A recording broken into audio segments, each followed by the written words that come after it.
আসসালামু আলাইকুম। আপনি কি হিউজ পরিমাণ পাপ করে ফেলেছেন, কোনো দিশা পাচ্ছেন না, মনের মধ্যে অস্থিরতা কাজ করছে? তাহলে এই ভিডিওটি আপনার জন্য। কেমন হতো যদি আমরা সেই হারানো শৈশবকে ফিরে পেতাম, যখন ছিল না কোনো অস্থিরতা, ছিল না কোনো গুনাহের টেনশন? হ্যাঁ, আমরা হয়তো সেই হারানো শৈশবকে ফিরে পাবো না, কিন্তু তওবা করে অবশ্যই পাপহীন ব্যক্তির সমান হতে পারি। কিভাবে হব, এটাই আজকে বিশ্লেষণ করব।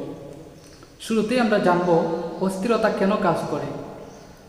আসলে আমরা যখন অধিক পরিমাণ পাপ করে ফেলি, তখনই কিন্তু আমাদের মনের মধ্যে অস্থিরতাটা কাজ করে।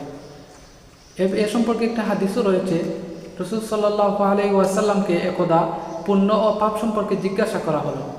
তখন রাসূল সাল্লাল্লাহু আলাইহি ওয়াসাল্লাম জবাব দিলেন, পুণ্য হলো উত্তম স্বভাব, আর পাপ হচ্ছে যা আমাদের মনের মধ্যে অস্থিরতা সৃষ্টি করে।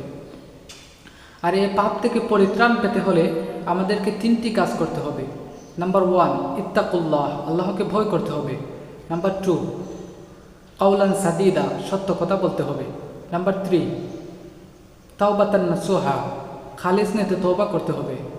এই 3টি কাজ করলে আমরা পাপ থেকে পরিত্রাণ পাব। আল্লাহ তাআলা কুরআনেই বলেছেন, ইয়া আইয়ুহাল্লাযিনা আমানু, হে ঈমানদারগণ, ইত্তাকুল্লাহ, তোমরা আল্লাহকে ভয় করো, ওয়াকুলু কাউলান সাদিদা, এবং সত্য কথা বলো। তাহলে কি হবে? ইউসলিহ লাকুম আমালাকুম, আমি তোমাদের আমলকে সংশোধন করব। ওয়াগফির লাকুম যুনুবাকুম, এবং তোমাদের সকল পাপকে ক্ষমা করে দেব। এখন আসি তওবা সম্পর্কে। এ বিষয়ে আল্লাহ তাআলা মহাগ্রন্থ আল কোরআনে বলেছেন, ইয়া আইয়ুহাল্লাযিনা আমানু, হে ঈমানদারগণ, তুবু, তোমরা ফিরে আসো, ইলাল্লাহ, আল্লাহর দিকে, তাওবাতান নাসুহা, খালিস নিয়তে তওবা করে। ইন্নাল্লাহা ইউহিব্বুত তাওয়াবিন, নিশ্চয় আল্লাহ তাআলা তওবাকারীকে ভালোবাসেন।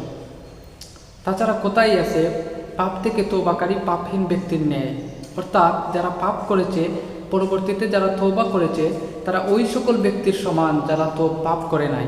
তাই আমাদের প্রত্যেকের উচিত পাপীকে ঘৃণা না করে নিজের পাপকে ঘৃণা করা এবং তওবা করে আল্লাহর দিকে ফিরে আসা।